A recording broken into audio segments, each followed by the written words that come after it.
November 14, 1986. Johnny Carson was 28 minutes into another flawless Tonight Show broadcast when something happened that would bring the king of late night to his knees. A 7-year-old girl in a hospital gown walked onto the stage uninvited. Security froze. The audience went silent.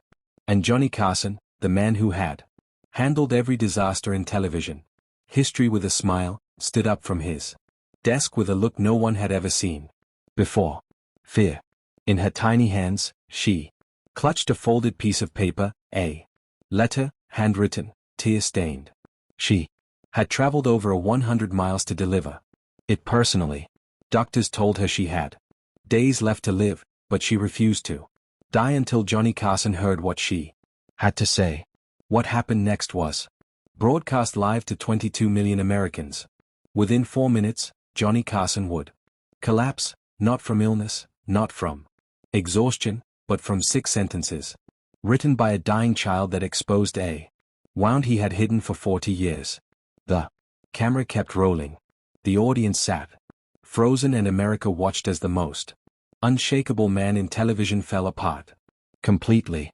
He dropped to his knees in front of her, tears streaming down his face, shoulders shaking, unable to speak, because this little girl's letter contained a secret that connected her final wish to Johnny's deepest regret, a secret that would haunt him for the rest of his life. But here is what no one expected. That letter did not just break Johnny Carson. It rebuilt him. And what he did for this little girl in her final days became the most beautiful act of love in television history. What was in that letter, and why did it destroy him? Stay with me, because this story will stay with you forever. Where in the world are you watching from? Drop your location in the comments. And hit subscribe, because what comes next will leave you speechless. The Tonight Show was running like clockwork. That Friday evening, Johnny had just finished interviewing Don Rickles, and the audience was still buzzing with laughter. Ed McMahon sat in his usual chair, loose and relaxed. The band played softly as stagehands prepared for the next segment. 24 years Johnny Carson had hosted this show. Nearly 5,000 episodes. He had survived hecklers, wardrobe malfunctions, celebrity meltdowns, and technical disasters. Through all of it, Johnny never broke. His composure was legendary. His timing was surgical. Nothing rattled Johnny Carson. That was the rule. But rules are made to be broken. Fred Dortiver, the show's producer, noticed her first. A small figure moving through the studio. Audience. Security had somehow missed her. She was walking down the center aisle with slow, deliberate steps, not running, not panicked, just walking. Eyes locked on Johnny's desk like nothing else in the world existed.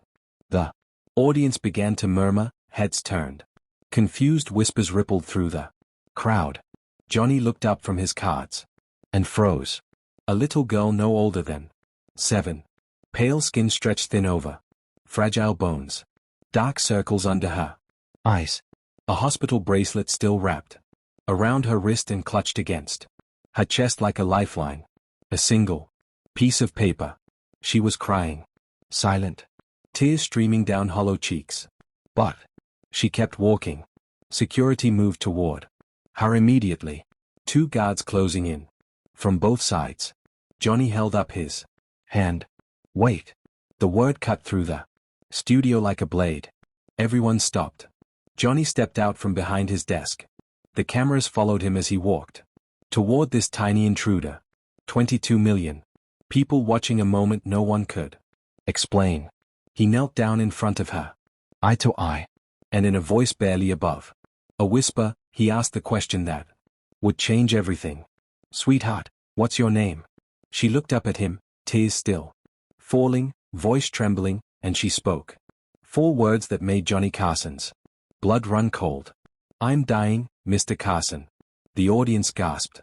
Johnny's face drained of color. And that is when he saw the return address on her letter. Children's Hospital, Los Angeles. Oncology ward. But why was she here? What could possibly be so important that a dying child would escape a hospital to deliver a letter? The answer would shatter him. Her name was Emma Taylor, 7 years old, born in Bakersfield, California, diagnosed with terminal leukemia 11 months earlier. The doctors gave her 6 months. She had already outlived their prediction by 5, but time was running out. Everyone knew it, including Emma. Her father had died in a construction accident when she was 3 years old. She had no memories of him. No voice to remember, no bedtime stories, no good-night kisses, just a photograph on her mother's nightstand. And an emptiness that never went away. Her mother, Linda, worked double shifts at a diner just to cover the medical bills. They had nothing. No savings, no family nearby, just each other. But they had one ritual that kept them both alive. Every single night, no matter how sick Emma felt, her mother would carry her to the living room couch at exactly 11:30. They would wrap themselves in a blanket and watch The Tonight Show together. Johnny Carson became the voice that filled their silent apartment. His laughter replaced the void Emma's father had left behind. When chemotherapy made her vomit for hours, Johnny made her smile. When the pain kept her awake until dawn, Johnny kept her company. He was not just a television host to Emma. He was the only man who showed up for her every single night. 3 days before that broadcast, Emma made a decision. She asked her mother for a piece of paper and a pencil. Then she sat in her hospital bed and wrote for 2 hours straight, crossing out words, starting over, crying, writing again. When she finished, she folded the letter 3 times and held it against her heart. The next morning, she made an announcement that terrified her mother. I have to give this to Mr. Carson myself. I have to see his face when he reads it. Her mother refused. Too dangerous. Too far. Too sick. Emma stopped eating. For 2 days, she refused every meal until her mother finally broke down and agreed. They drove 112 miles from Bakersfield to Burbank. Emma vomited twice during the trip. Her mother sobbed the entire way. When they reached the studio, security turned them away. No unauthorized visitors. No exceptions. Emma waited outside for 3 hours in the November cold, shivering, fading, but refusing to leave. And then a janitor named Marcus saw her. He asked why she was there. Emma showed him the letter and whispered 5 words. I'm dying. Please help me. Marcus had lost his own daughter to cancer 2 years before. He looked at Emma and saw a ghost. He opened a side door and pointed toward the stage. Go. Find your peace, little one. Now she stood before Johnny Carson, the letter trembling in her hands, and America held its breath. Before we continue, drop a comment below telling me if this story is already hitting you.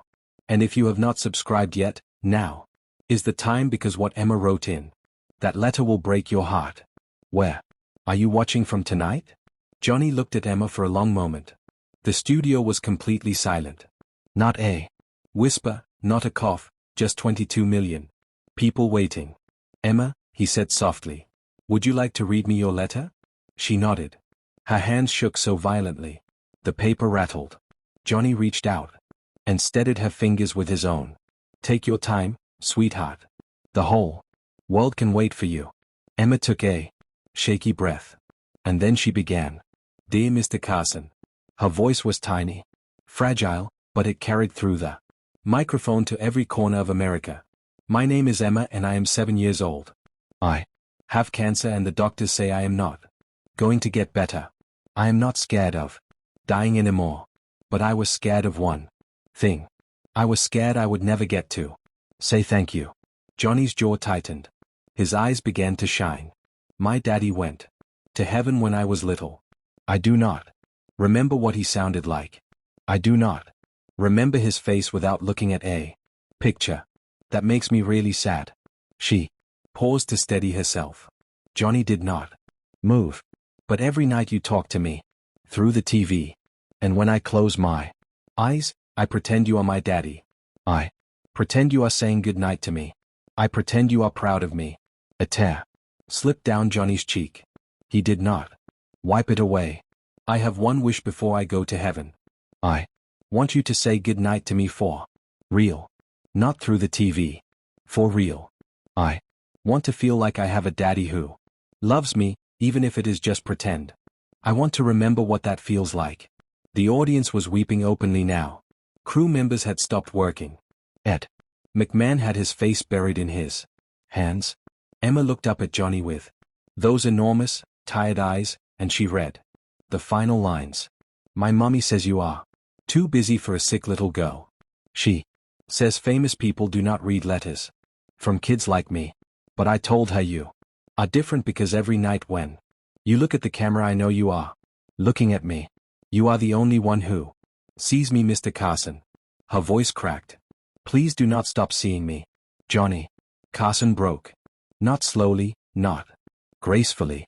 He shattered like glass. A sound escaped his throat, half sob, half gasp. His face crumpled, his body folded forward, and the king of late night dropped to his knees in front of a 7-year-old girl and wept. His shoulders heaved, his hands covered his face. 24 years of composure dissolved in seconds. What Emma did not know, what America did not know, Johnny's own father had been cold and distant his entire childhood. Johnny spent his whole life searching for a connection he never received. He became a television host because he wanted to matter to someone, anyone. He wanted to be seen too.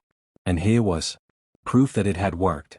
This dying child had seen him, loved him, needed him, called him daddy. Johnny looked up, tears streaming freely. He did not try to hide them. He pulled Emma into his arms and held her like she was his own. I see you, Emma, he whispered into her hair. I have always seen you. The audience rose to their feet, not applauding, just standing, witnessing. And tonight, Johnny continued, his voice breaking. I'm going to say good night to you properly. Not as Johnny Carson, but as someone who loves you. Johnny stood slowly, still holding Emma's hand. He walked her to his chair. The throne of American late night television. He sat her down in it. No guest had ever sat in that chair. Not presidents, not movie stars, no one. Until Emma. Johnny knelt beside her and looked into her eyes. Emma, 22 million people are watching, but pretend it is just you and me. I am going to say good night to you now. Close your eyes and remember this forever. She nodded. Johnny took her small hand in both of his and in front of the entire nation. He spoke words that would echo through history. Good night, Emma. You are the bravest person I have ever met. You are beautiful. You are loved. Your daddy in heaven is proud of you. And I am proud of you, too. Sleep well, sweetheart. Wherever you go, I will always be with you. Good night, my sweet girl. Emma's eyes fluttered closed. A peaceful smile spread across her pale face. Then she whispered back, good night, Daddy. Johnny did not correct her. He did not want to. The studio erupted, not with applause, with something deeper. Strangers embraced. Crew members wept openly. Within an hour, NBC's switchboard crashed. 40,000 calls. By midnight, Children's Hospital had received over $100,000 in donations. Johnny visited Emma 4 times during her final days. On his third visit, he brought a framed photograph of them together, signed to Emma, my bravest friend. Love always, your TV daddy. She held that photograph every night until the end. On December 2, 1986, 18 days later, Emma Taylor passed away in her mother's arms. Her final words were a whisper. Tell Mr. Carson good night. Tell him I will save him a seat. When Johnny received the message, he locked himself in his dressing room for an hour. When he emerged, eyes red, he said quietly, she saved me. That little girl saved me. What did he mean? What had Emma done for Johnny Carson? Share this story with someone who needs it and tell me in the comments where are you watching from tonight. Emma Taylor's funeral was held on December 6, 1986 in Bakersfield, California. Over 600 people attended, most of them strangers. They came from across the country because they had witnessed something extraordinary on their television screens. They came to honor a little girl who taught America what courage really looks like. Johnny Carson sat in the front row beside Emma's mother. He delivered part of the eulogy himself. "Emma came to me looking for a father," he said, voice trembling. "But she ended up teaching me how to be one. She reminded me why any of this matters. Not the fame, not the ratings, but the simple act of making someone feel seen. Emma saw me more clearly than anyone ever has, and I will carry her with me for the rest of my life." 2 weeks later, Johnny established the Emma Taylor Foundation. He donated $500,000 of his own money. The mission was simple: ensure that no sick child ever feels invisible again. By 1990, the foundation had helped over 12,000 children. It funded hospital entertainment programs nationwide. It created dedicated comfort rooms in 47 children's hospitals across America. They called them Emma Rooms. Johnny also found Marcus, the janitor who let Emma into the studio. Instead of punishment, NBC promoted him. Johnny thanked him personally on the air. This man gave Emma her miracle. Johnny said he saw a dying little girl and chose compassion over rules. That is what a hero looks like. Emma's original letter was donated to the Smithsonian Institution in 2006, 1 year after Johnny Carson's death. It sits in the American television exhibit alongside the photograph she held when she died. Museum staff report that more visitors stop at Emma's display than almost any other exhibit. Parents bring their children to read her words. And nearly 40 years later, those 6 sentences still make people weep. In 1991, a reporter asked Johnny Carson about the greatest moment of his career. Without hesitation, he answered, "Emma Taylor. I have interviewed presidents," he said. "I have sat with legends, but a 7-year-old girl in a hospital gown taught me more about life than all of them combined. She was dying. And instead of being angry at the world, she just wanted to feel loved. That is grace. That is courage. And I was lucky enough to witness it." When asked if he had any regrets, Johnny shook his head slowly. "Only that I could not give her more time, only that I could not actually be her father. But for those 18 days, I tried my best, and she made me a better man for trying." Johnny Carson retired in 1992. He lived quietly in Malibu until his death in 2005. On his desk at home, he kept one framed item until his final day, Emma's letter. And according to his longtime assistant, every single night before bed, Johnny would look at that letter and whisper 5 words: "Good night, sweetheart. See you soon." Emma Taylor wanted to feel seen. She wanted one moment of love before she left this world. She got 18 days and she changed everything. If this story moved you, subscribe and share it with someone who needs to hear it. Because sometimes the smallest voices carry the loudest messages. And remember this: the bravest thing you can ever do is simply ask. Ask to be seen. Ask to be loved. Ask to be remembered. Emma did. And she will never be forgotten. Where are you watching from? Let me know in the comments. Good night, everyone.